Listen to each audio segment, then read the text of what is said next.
Bismillahirrahmanirrahim. Our today's topic is MDCAT topic number 14 prepositions. Prepositions combination है दो parts का. Preposition. Pre mean before, position mean place. Before a place. ऐसा word जो कि noun से पहले वाली position पे use हो, noun से पहले वाली position से just before noun use हो, उसे हम preposition कहते हैं. डेफिनेशन देखिएगा. A word that is used before a noun and shows it's relation with another word of a sentence. यानी कि ऐसा एक वर्ड, ऐसा वर्ड जो कि हमेशा नाउन से पहले. दो चीजें यहाँ पे हमने देखनी है कि प्रेपोजिशन के लिए दो कंडीशंस हमें पूरी करनी होती हैं. नंबर वन कि उसके फौरन बाद एक नाउन आना चाहिए और वो वर्ड किसी दूसरे वर्ड से उस नाउन का रिलेशन भी शो कर रहा हो. सेंटेंस के किसी दूसरे वर्ड से इस नाउन का रिलेशन भी शो हो रहा हो तो उस वर्ड को हम प्रेपोजिशन कहते हैं. For example he goes to college. अगर हम यहाँ पे देखें तो हमारे पास दो प्रेपोजिशंस हैं, एक है टू, दूसरा है बाय.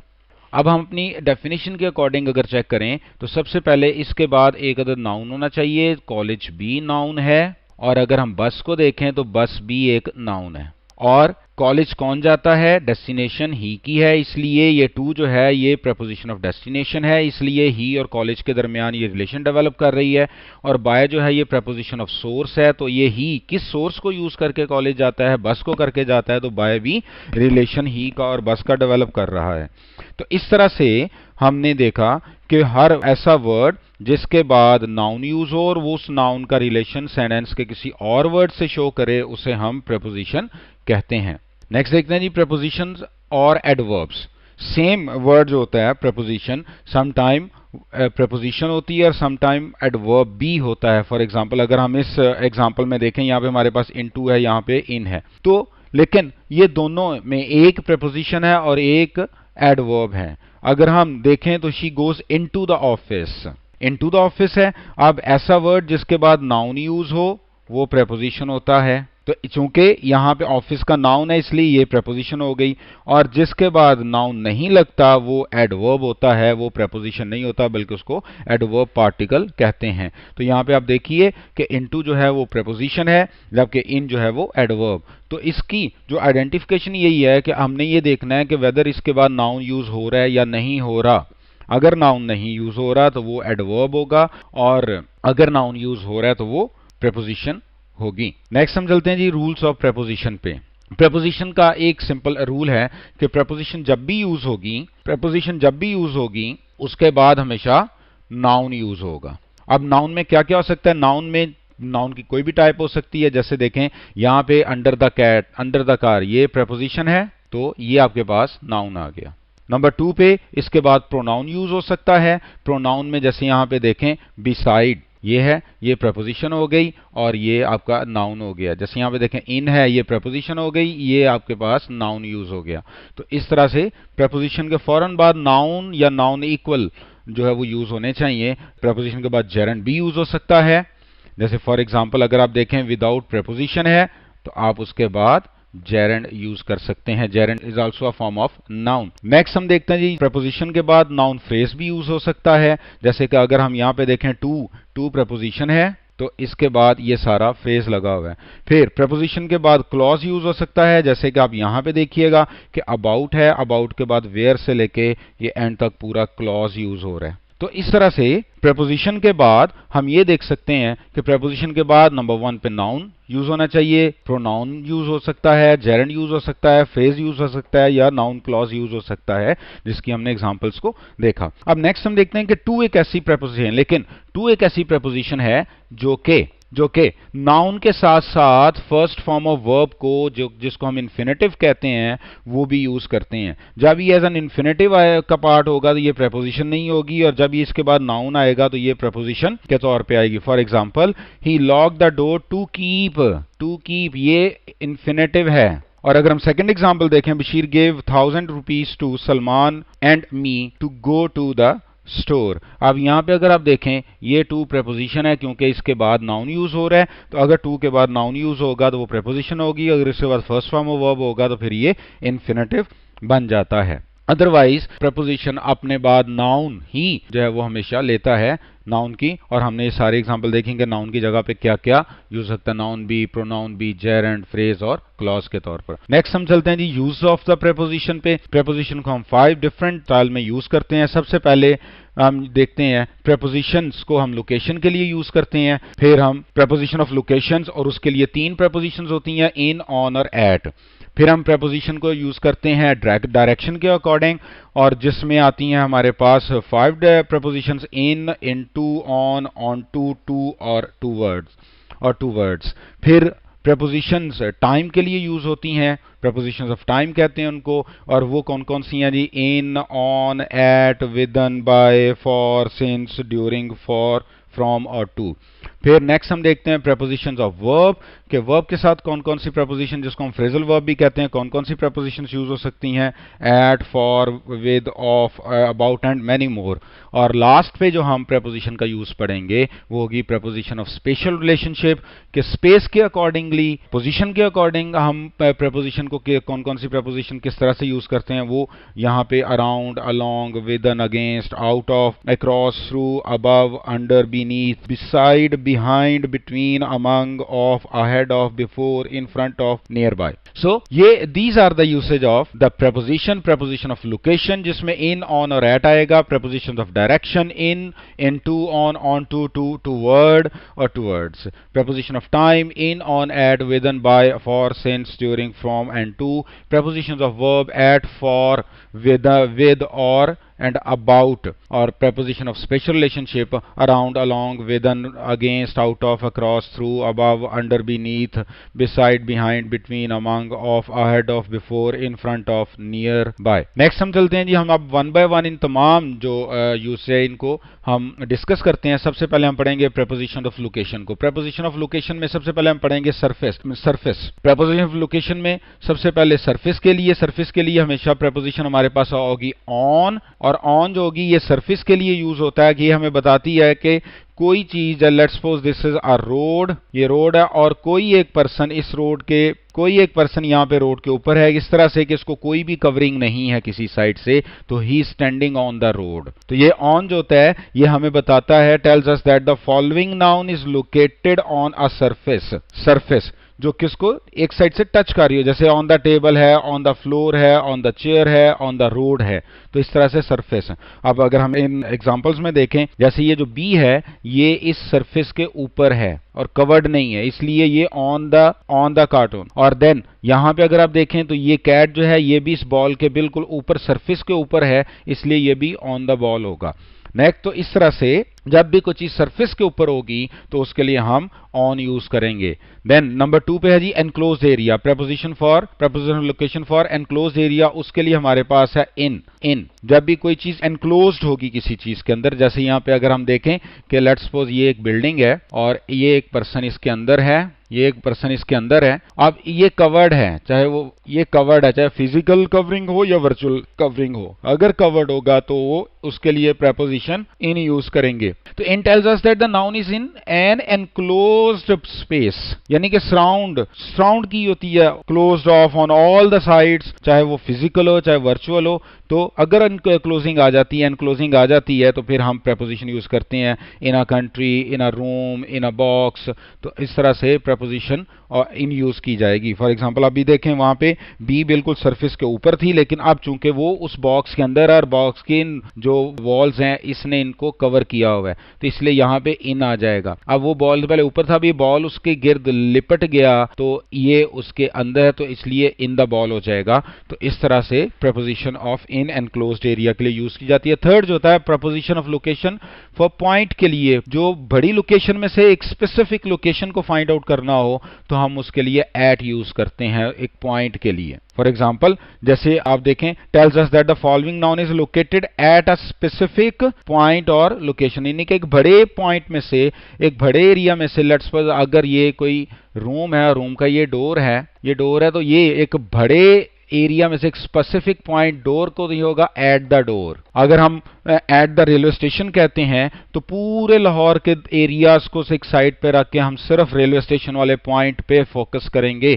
इसलिए at. She is waiting at the entrance, हर बिल्डिंग की जो एक स्पेसिफिक पॉइंट एंट्रेंस गेट होगा उसके लिए ये यूज किया जा रहा है। जैसे फॉर एग्जांपल देखें एट द डोर, बाकी सारे एरिया को छोड़ दिया, सिर्फ एक स्पेसिफिक पॉइंट पे हमने फोकस किया। एट ए स्कूल, एट ए स्कूल, इसमें जो होगा वो लोकेशन उसकी बताई जा रही है, बिल्डिंग फोकस नहीं की जा रही। तो इस तरह से प्रेपोजिशन ऑफ लोकेशन हम तीन तरह से यूज करते हैं, सरफेस के लिए ऑन, एनक्लोज्ड एरिया के लिए इन, और पॉइंट के लिए एट। अब हम देखेंगे कि एट और इन में, एट वर्सेस इन में क्या डिफरेंस होता है। जैसे she is at the library और she is in the library. अब अगर हमने फोकस करना हो लोकेशन पे तो हम एट यूज करेंगे, अगर हमने फोकस करना हो बिल्डिंग पे तो हम इन यूज करेंगे। जैसे the emphasis is on the location and the type of place she is. तो अब पूरे स्कूल में जो आप एरिया को अगर हम कहते हैं she is at the library, तो पूरे स्कूल के क्लासरूम्स को, ऑफिसेस को छोड़ के सिर्फ हम फोकस करेंगे उसके लाइब्रेरी वाले पॉइंट पे, इसलिए एट। लेकिन अगर she is in the library में है तो हमें ये देखना है कि जो फोकस होगा वो the type of building she is इन, तो वो लाइब्रेरी की जो बिल्डिंग है, जिस बिल्डिंग में लेट्स सपोज ये अगर लाइब्रेरी की बिल्डिंग है तो वो इस बिल्डिंग के अंदर है। तो इस तरह से अगर बिल्डिंग को फोकस करना होगा तो हम इन यूज करेंगे, अगर लोकेशन को फोकस करना होगा तो हम एट यूज करेंगे। I put an egg on, अब यहाँ पे देखें ये प्रेपोजिशन है, इसके बाद द पेपर इज ऑन ये प्रेपोजिशन है, फिर इन अ होटल ये प्रेपोजिशन है, इसके बाद अगर देखें Hasnain is waiting for you, for preposition है, ठीक है। At the bus stop, bus stop जो एक फिक्स पॉइंट होता है। इसी तरह से live on the 7th floor at 21 Oxford Street in London. तो अब ये देखें कि सारी ये प्रपोजिशंस हम इसी तरह से यूज करते हैं। अब ये हमने एट, इन और ऑन को कुछ समराइज किया है। देखिए सबसे पहले कॉर्नर के लिए at a corner, at the bus stop, at the door, at the top of the page, at the end of the road, at the entrance, at the cross road, at the front desk. इसी तरह से इनको देखते हैं, in a garden, in London, in France, in a box, in my pocket, in my wallet, in a building, in a car, on the wall, on the ceiling, on the door, on the cover, on the floor, on the carpet, on the menu and on a page। तो इस तरह से ये एक chart में हमने on, in और at को डिस्क्राइब किया। नेक्स्ट हम चलते हैं जी prepositions ऑफ डायरेक्शन पे। prepositions ऑफ डायरेक्शन में सबसे पहले हम देखेंगे movement to a surface. Movement to a surface के लिए हम दो prepositions यूज करते हैं, on to और ऑन। ऑन को हम ऑलरेडी डिस्कस भी कर चुके हैं और ऑन टू को अब यहाँ पे हम डिस्कस करेंगे। इसके लिए सबसे पहले हम ये देखते हैं कि ऑन टू को हम डायनामिक प्रेपोजिशन भी कहते हैं, क्योंकि इसमें मूवमेंट इन्वॉल्व होती है। For example the cat jumped onto the sofa, jumped onto the sofa। Let's suppose अब यहाँ पे देखें ये एक लेट्स सपोज ये एक टेबल है, ये उसकी सरफेस है। एक पर्सन अगर यहाँ पे खड़ा है, वो यहाँ से मूव करके जंप करके सरफेस के ऊपर आ जाता है, तो वो होगा ही जम्प्ड onto the टेबल। अब यहाँ पे अगर वो आ गया और इस सरफेस के ऊपर ही मूव करता जा रहा है, इस सरफेस के ऊपर ही मूव करता जा रहा है, तो now he is jumping on the table, क्योंकि सरफेस अब चेंज नहीं हो रही, पोजीशन चेंज नहीं हो रही, लेकिन एक ही सरफेस के ऊपर। द कैट ले ऑन द सोफा, आप देखें इसमें मूवमेंट नहीं है, ऑन में मूवमेंट नहीं है, लेकिन ऑन टू में मूवमेंट होती है। तो इस तरह से मूवमेंट टू अ सरफेस, जब हम एक सरफेस से जंप करके मूव करके किसी दूसरे सरफेस के ऊपर जाते हैं तो फिर हम ऑन टू यूज करते हैं। फॉर एग्जांपल ये देखें, ये पर्सन नीचे था, इसने मूव किया और इसके ऊपर आ गया, तो he is onto the chair. अगर यहाँ पे बॉल था, बॉल ने यहाँ से सरफेस के ऊपर आ गया, तो ये the ball is getting onto the box. अब लेकिन अगर इस पोजीशन को अगर चेक करें, ये अब ऑलरेडी आ चुका हुआ है, नाउ ही इज ऑन, अब मूव नहीं कर रहा, अब ये मूव नहीं कर रहा, अब ये सिर्फ इस सरफेस के ऊपर है, इसलिए ऑन। लेकिन चूंकि अगर इसमें देखें तो ये चूंकि अब मूव करके एक सरफेस से दूसरे सरफेस की ऊपर वाली जो सरफेस है, सतह, उस पे जा रहा है, इसलिए यहाँ पे ऑन टू आना चाहिए था। तो इसलिए ऑन टू में और ऑन में फर्क है। देन हम देखते हैं, देन हमारे पास है movement towards an enclosed area. अब जब एनक्लोज्ड एरिया आता है तो फिर इन और इनटू ही आना चाहिए था। तो इनटू भी जो है वो डायनामिक है, डायनामिक प्रेपोजिशन है।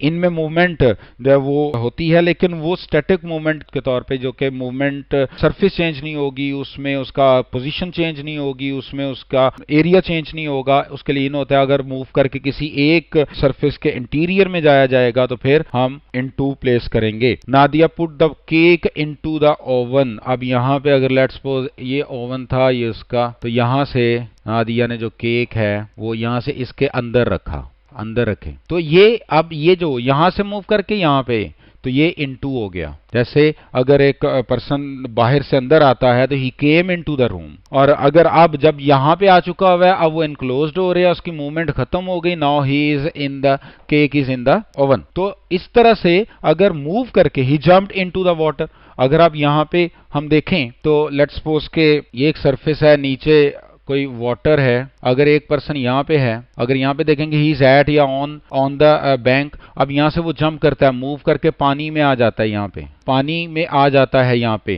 तो he jumped into the river, move किया, मूव करके उसने सरफेस चेंज की। अब यहाँ पे जब आ चुका है नाउ, अब वो पानी में है, अब आगे वो कहीं मूव नहीं कर रहा है, इसलिए now he is in the water. तो इस तरह से हम movement towards an enclosed area में इन और इनटू को डिस्कस करते हैं। जैसे ये देखें यहाँ पे बच्चे ऑलरेडी पानी के अंदर है, कवर्ड है, इसलिए now they are in the water, और चूंकि ये यहाँ पे थे इसने इन जंप करके पानी में जा रहे हैं, दे जम्प्ड इनटू द वाटर। तो ये मूवमेंट है। फिर हम तीसरी जो यूज पे चलते हैं डायरेक्शन की, that is movement to a destination. अब यहाँ पे देखें कि टू और टूवर्ड में सबसे पहले डिस्टेंस है। अगर हमारा पर्पस डेस्टिनेशन को शो करना है तो हम टू यूज करेंगे, और अगर हमारा पर्पस मूवमेंट की सिर्फ डायरेक्शन को बताना है तो फिर हम टूवर्ड यूज करेंगे, toward and towards. When I saw Jamil he was walking toward the office, यानी कि ये उसकी मूवमेंट को, कि वो ऑफिस की तरफ जा रहे हैं, ऑफिस गया अभी पहुंचा नहीं है, वो उसकी जो मूवमेंट की डायरेक्शन थी वो ऑफिस की तरफ थी, ठीक है। They will drive to Lahore, अब देखें ये है उनका डेस्टिनेशन, जब वो ड्यूरिंग द वीकेंड, तो जब ये टू आ गया तो इसका मतलब है वो जा ही लाहौर रहे हैं। तो अगर आपने मंजिल बतानी है तो फिर टू यूज करेंगे, अगर आपने सिर्फ मूवमेंट की डायरेक्शन को बताना है तो फिर हम टूवर्ड और टूवर्ड्स यूज करेंगे। जैसे ए टू बी का मतलब है A arrived at B, A toward B का मतलब होता है A is on the way to B. For example देखें, the ball is going toward the box, अब ये बॉल जो है इसकी तरफ, बॉक्स की तरफ इसकी मूवमेंट की जो है वो डायरेक्शन, तो आपने सिर्फ मूवमेंट बताना है। जैसे यहाँ पे देखें बॉल होल में जा रही है, तो ये भी टूवर्ड हो गया। तो अगर हमने डेस्टिनेशन बतानी है तो टूवर्ड होगा, अगर टू होगा, और अगर हमने डायरेक्शन बतानी है तो हम टूवर्ड यूज करेंगे या टूवर्ड्स यूज करेंगे। नेक्स्ट हमारे पास आता है prepositions of time. Preposition of time, time दो तरह का हमारे पास होता है, एक होता है पॉइंट टाइम, और पॉइंट टाइम में हमारे पास तीन प्रेपोजिशंस आती हैं, इन, ऑन और एट, जो कि फिक्स टाइम होता है, और दूसरा होता है एक्सटेंडेड टाइम, जिसको हम प्रोलॉन्ग कर सकते हैं। पॉइंट टाइम को वन पॉइंट टाइम होता है, इसको हम प्रोलॉन्ग नहीं कर सकते, और एक्सटेंडेड टाइम को हम प्रोलॉन्ग कर सकते हैं, और उसमें हमारे पास ये 5 प्रेपोजिशंस है, ड्यूरिंग है, बाय है, फ्रॉम, टिल, विदन, फॉर और सिंस। इन, ऑन और एट जैसे कि डेट होती है, जैसे फर्स्ट ऑफ एवरी मंथ होता है, तो वो पूरे महीने में एक ही पॉइंट होता है, एक ही डे होता है, एक ही डेट होती है, इसलिए वो पॉइंट टाइम होती है, ठीक है। तो पॉइंट टाइम और एक्सटेंडेड टाइम। पॉइंट टाइम को डिस्कस करते हैं। पॉइंट टाइम के लिए हमारे पास आते हैं एट, ऑन और इन। सबसे पहले एट को आए, एट नाइट, नाइट के लिए एट आता है। फिर क्लॉक टाइम के लिए हम हमेशा ऐड करते हैं एट 7 o'clock, 6:35 PM एट, और उसके बाद हॉलीडेज या इवेंट्स के जो नेम होते हैं उनके साथ हम जो एट यूज करते हैं, eight Christmas, at the weekend. तो ये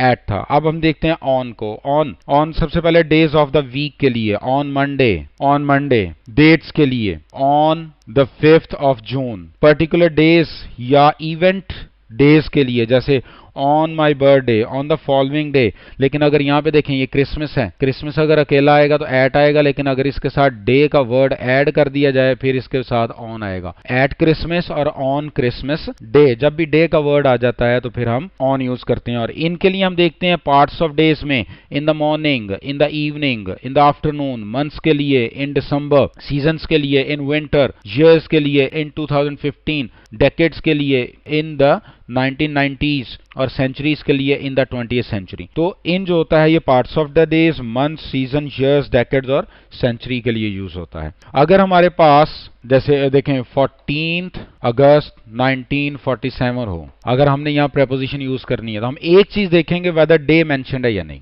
अगर तो डे मेंशन हो तो फिर आप ऑन लगाएंगे, और अगर डे मेंशन नहीं है, मंथ भी है, ईयर भी है, तो आप इन लगाएंगे। सिर्फ आप देखिएगा कि वेदर डे और डेट है, अगर कहीं पे डे और डेट आ जाए तो आप ऑन लगा दें, और डे और डेट नहीं है तो जस्ट इन प्लेस कर दें। जैसे ऑन 14 अगस्त 1947, इन अगस्त 1947, इन 1947। फिर इसको रिवर्स में देखें, इन 1947, इन अगस्त 1947 और ऑन 14 अगस्त 1947। तो सिर्फ हमने ये देखा कि वेदर डे है या नहीं है। अगर डे है, डेट है, तो हम ऑन यूज करेंगे, अदरवाइज इन यूज करेंगे। नेक्स्ट टाइम को हम देखते हैं। नेक्स्ट एक्सटेंडेड टाइम को। एक्सटेंडेड टाइम में हमारे पास जो है वो ड्यूरिंग है, बाय है, फ्रॉम, टू, विदन, फॉर और सिंस।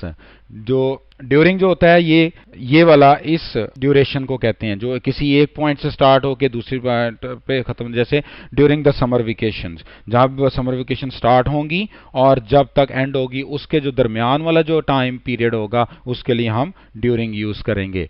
फिर यहाँ पे सिंस देखें, सिंस होता है from a particular time in the past, until, later time और अंटिल नाउ। फिर फॉर को अगर देखें तो use to show an amount of time. फिर फ्रॉम को देखें, फ्रॉम में बताता है स्टार्ट, फ्रॉम स्टार्ट का टाइम के लिए होता है, टू जो होता है वो एंड टाइम के लिए होता है, टिल भी आ सकता है, और बाय जो होता है वो जो भी डेट बताई जाती है, जो टाइम बताया जाता है उसके बाद नहीं, उस तक हमारे पास टाइम होता है, नॉट लेटर देन और बिफोर। तो ये हमारे पास जो था वो एक्सटेंडेड टाइम था। जैसे फॉर एग्जाम्पल देखें, it was band's first live performance since this one. Then इसके बाद I will have it done by tomorrow, यानी कि कल से पहले पहले करना है। You should receive a reply within 7 days, 7 days का टाइम है, यानी कि 1 2 3 4 5 6 7 यहां से लेके यहां तक है, तो आपने इस अरसे में आपने ये काम करना है विद इन 7 डेज। फिर ड्यूरिंग द नाइट, जैसे नाइट स्टार्ट होगी और नाइट ये यहाँ पे अगर जब डे स्टार्ट हो जाएगा, ये डे था, ये डे था, ये नाइट थी, तो यहां से स्टार्ट करना है और यहां तक जो है वो आपके पास टाइम है। तो फिर फॉर 3 ईयर्स, और फिर उसका फ्रॉम 8 बजे कोई काम स्टार्ट हुआ है और 7 PM को वो एंड होगा। तो इस तरह से ये हमारे पास जो प्रेपोजिशंस ऑफ टाइम आ रही हैं। नेक्स्ट हम देखते हैं जी, ये एक समरी है हमने जो अभी तक पढ़ा इन, ऑन और एट की। ये टाइम के लिए हम यूज़ कर रहे हैं, ये लोकेशन के लिए यूज़ कर रहे हैं। अगर हमारे पास सेंचुरी है, डेकेड्स है, ईयर है, मंथ है और वीक है, तो वो आपके पास इन यूज़ होगा, ठीक है। और अगर आप जो डेज हैं, वीकेंड्स हैं, और डेज, वीकेंड्स हैं, डेट्स हैं, तो फिर आप ऑन यूज़ करेंगे। और अगर आपके पास आवर्स आ जाते हैं तो फिर आप एट यूज़ करेंगे, वेरी स्पेसिफिक या स्मॉलेस्ट। अगर आप देखें बिगर एरियाज में जाते हैं तो फिर कंट्री के लिए, सिटी के लिए, नेबरहुड के लिए आप क्या करते हैं, आप इन यूज़ करते हैं। अगर आप स्मॉलर की तरफ जाते हैं तो फिर स्ट्रीट्स हो गई, कॉर्नर, और उसके लिए ऑन आता है। और अगर स्मॉलेस्ट पे चले जाते हैं तो फिर एट यूज़ करेंगे, वेरी स्पेसिफिक एड्रेस जो है योर स्टोर है। तो इस तरह से ये जो है हमने जो अभी तक पढ़ा उसको समराइज किया गया। नेक्स्ट हम चलते हैं जी, हमारे पास आता है prepositions of verbs. Preposition of verb जो होता है, इसका एक क्या फंक्शन होता है कि इस प्रेपोजिशन ने वर्ब के ऑब्जेक्ट को इंट्रोड्यूस करवाना होता है, इसका ये फंक्शन होता है। For example, definition of preposition verb is a combination of a verb and preposition, यानी कि ये वर्ब प्लस प्रेपोजिशन होता है। इसको हम फ्रेजल वर्ब भी कहते हैं, followed by a preposition. Some verbs require specific preposition to be used after them in a sentence. The combination of such a verb and required preposition is called prepositional verb and phrasal verb. अब अगर हम यहाँ पे देखें कि waiting for, knocking at, listening to, ये objects हैं, ये इंट्रोड्यूस करवा रही हैं। believe in God, ये ऑब्जेक्ट्स हैं, तो इनका फंक्शन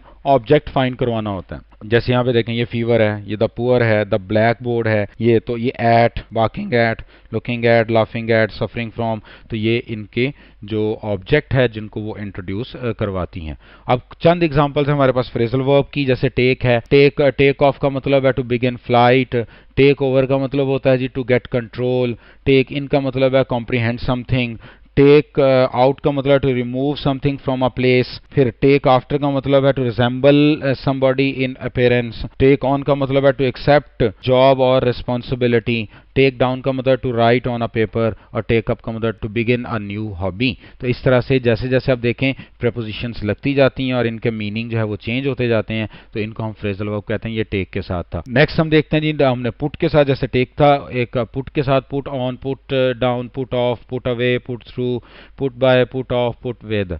नेक्स्ट हम देखते हैं जी, हमारे पास है वर्ड लुक है, look out, look on, look in, look for, look up, look back, look to, look through, look after, look round, look forward to, to look ahead. तो ये अब मीनिंग और इनकी एग्जांपल गिवन है इसके साथ साथ। फिर हमारे पास नेक्स्ट आता है जी रीड के साथ, read something back, to read something again. Read on का मतलब होता है टू रिसर्च, रीड फॉर का मतलब होता है टू स्टडी फॉर समथिंग।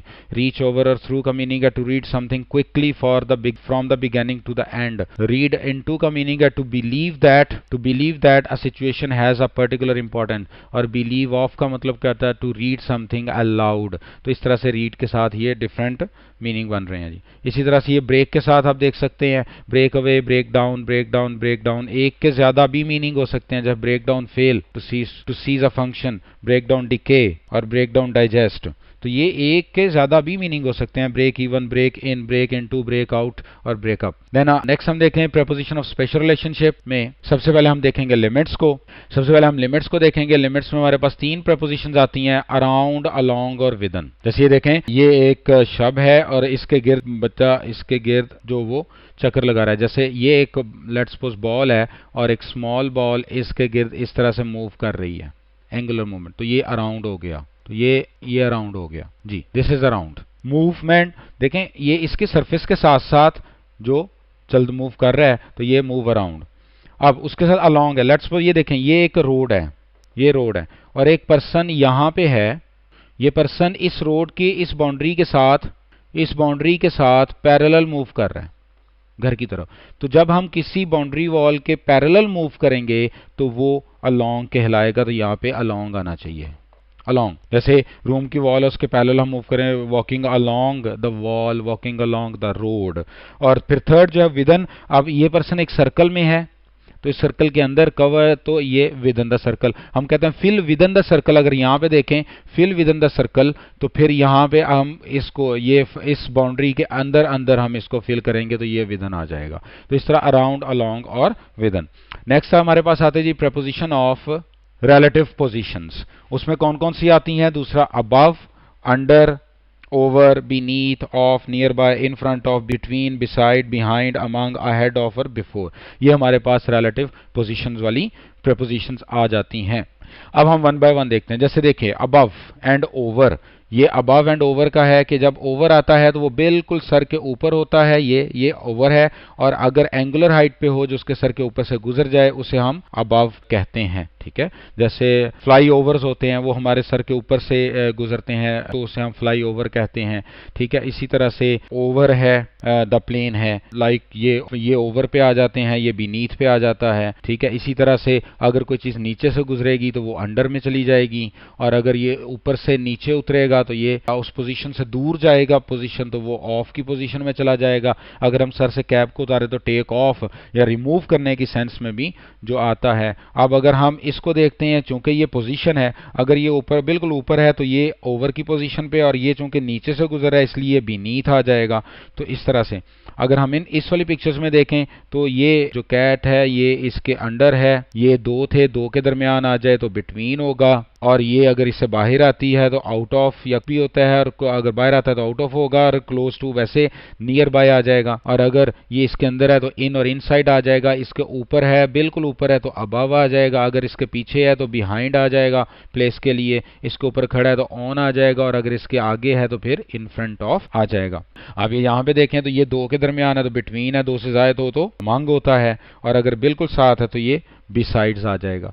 जैसे लेट्स सपोज कि अगर ये एक हट बनाए, ये हमने एक हट बनाई, और अब यहाँ पे अगर कोई पर्सन इस यहाँ पे खड़ा है तो ही इज इनसाइड, अगर इस यहाँ से आगे यहाँ पे आ जाता है तो ये आउट ऑफ या फ्रॉम आ जाएगा, he came out of the room. और अगर यहाँ पे लेट्स सपोज अगर इसके करीब ही एक अदर कोई ये एक ट्री है तो ये नियर बाय में आ जाएगा। तो इस तरह से जैसे जैसे पोजीशन चेंज होती जाती है वैसे वैसे प्रपोजिशन भी चेंज होती जाएगी। नेक्स्ट हम देखते हैं, हमारे पास आता है प्रपोजिशंस ऑफ रिलेटिव मूवमेंट।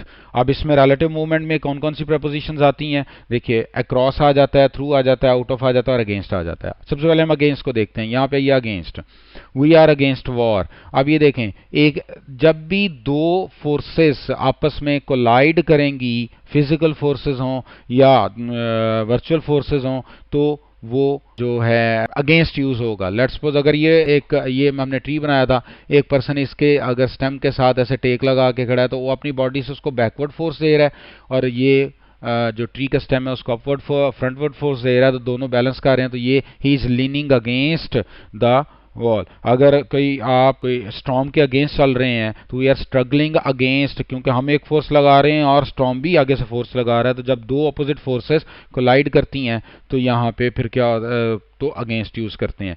फिर आता है अक्रॉस। जब हम जैसे अब ये रोड है, ये रोड एक सरफेस है, जब हम इस बाउंड्री से इस बाउंड्री का हम सरफेस से इधर गुजर के चले जाएंगे तो फिर हम अक्रॉस द रोड होगा। जैसे ये देखें, इस बाउंड्री और इस बाउंड्री है, जब ये पर्सन यहां से मूव करके यहां पे इस बाउंड्री के साइड पे आ जाएगा तो अक्रॉस द ब्रिज हो जाएगा, अक्रॉस द ब्रिज है। लेकिन अगर हम इस बाउंड्री और इस बाउंड्री को लें और अगर इनक्लोज्ड एरिया हो, कवर्ड हो, इनक्लोज्ड हो, ये बॉल इधर से गया और इधर से आया तो ये थ्रू के लिए आता है। तो जब हम किसी इनक्लोज्ड एरिया से निकल के दूसरी साइड पे जाते हैं तो थ्रू आता है, और अगर हम किसी सरफेस के ऊपर से चल के जाते हैं तो हम अक्रॉस यूज करते हैं। और आउट ऑफ हम यहाँ पे देख चुके हैं कि अगर कोई पर्सन अंदर था वो इस पोजीशन से निकला और यहाँ पे आगे खड़ा हो गया तो ये दूसरी पोजीशन आ गई, तो ये आउट ऑफ जो है वो वाली पोजीशन आ जाती है। जैसे अगर हम इस बॉक्स को देखते हैं, ये पोजीशन यहाँ पे था, अगर इससे निकल के यहाँ पे आ जाता तो ये आउट ऑफ है। तो ये पोजीशन के अकॉर्डिंग मूवमेंट करके जो पोजीशन चेंज की जाती है तो उसको, क्योंकि इसे हम कहते हैं प्रेपोजिशन ऑफ स्पेशल, ये वर्ड स्पेस से बना है, प्लेस,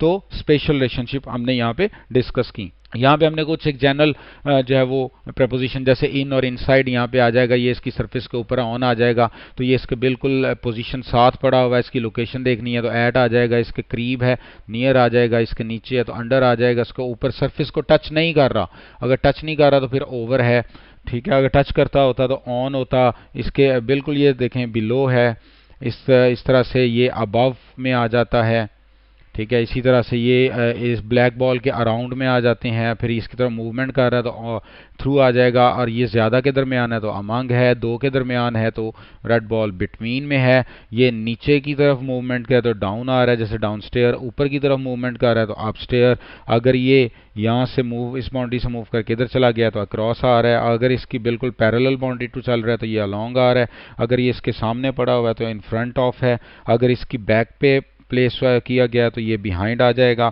अगर ये दोनों एक दूसरे के अपोजिट फोर्सेस पे पड़े हैं तो ये अपोजिट आ जाएगा, जंप करके ऊपर जा रहा है तो ऑन टू आ जाएगा, यहाँ से दूर जा रहा है तो ऑफ आ जाएगा, इसके अंदर जा रहा है तो इन टू आ रहा है, इससे बाहर निकल रहा है तो आउट ऑफ आएगा, ठीक है। अगर ये एक दूसरे के यहाँ था और इसके करीब से निकला है तो ये पास्ट हो गया।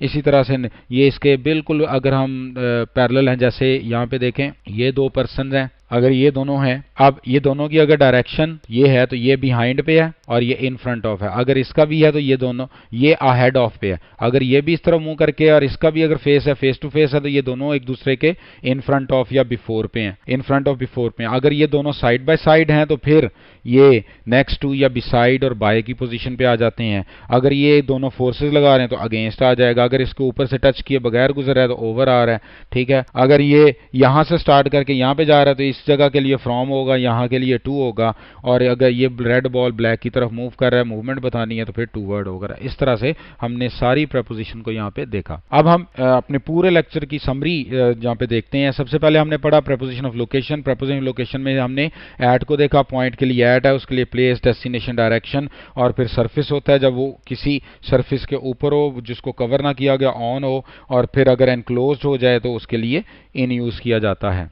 नेक्स्ट हमने देखा जी डायरेक्शन के लिए, डायरेक्शन में movement towards the interior of something, यानी कि मूव करके, तो उसके लिए हमने इन, इनटू और इन और इनटू यूज देखा। फिर हमने देखा जी ओरिएंटेशन टू अ गोल, यानी कि डेस्टिनेशन की तरफ, तो उसके लिए टूवर्ड्स होता है, टू अ फिजिकल डेस्टिनेशन होती है, और टूवर्ड मूवमेंट होती है, ठीक है। और टू जो है ये पर्पस के लिए भी यूज किया जाता है, परमिशन के लिए और कम्युनिकेशन के लिए भी, जैसे लिसन टू। और देन हमने देखा जी मूवमेंट टूवर्ड्स अ सरफेस में, जब सरफेस की तरफ मूव किया जाएगा तो ऑन टू या ऑन यूज किया जाएगा। फिर हमने वर्ब की प्रपोजिशंस को देखा, वर्ब एंड टाइम की। सबसे पहले हमने टाइम देखा, टाइम 1 पॉइंट टाइम है, उसके लिए एट देखा, ऑन को पढ़ा, फिर पार्ट्स ऑफ डेज के लिए इन है, और मंथ ईयर सीजन्स के लिए हमने इन पढ़ा। फिर हमने टाइम एक्सटेंडेड टाइम में since, for, by, from, to, from, till, during, within, ये सारे हमने डिस्कस किए। और देन इसके बाद हमने वर्ब को देखा कि वर्ब जो होता है वो जो प्रपोजिशन ऑफ वर्ब जो होती है वो इंट्रोड्यूस ऑब्जेक्ट होता है, जैसे एट, ऑफ, अबाउट ऑफ या फॉर था। नेक्स्ट हमारे पास स्पेशल रिलेशनशिप में हमने सबसे पहले रिलेटिव पोजीशंस को देखा, under, above and below, beneath, among, near by, inside, beside, behind, ahead of, in front of या ऑफ, ये हमने डिस्कस किया। फिर हमने रिलेटिव मूवमेंट्स को डिस्कस किया, फ्रॉम, अक्रॉस, थ्रू और अगेंस्ट, और देन फिर हमने लिमिट्स को डिस्कस किया, अलोंग, विदन एंड अराउंड।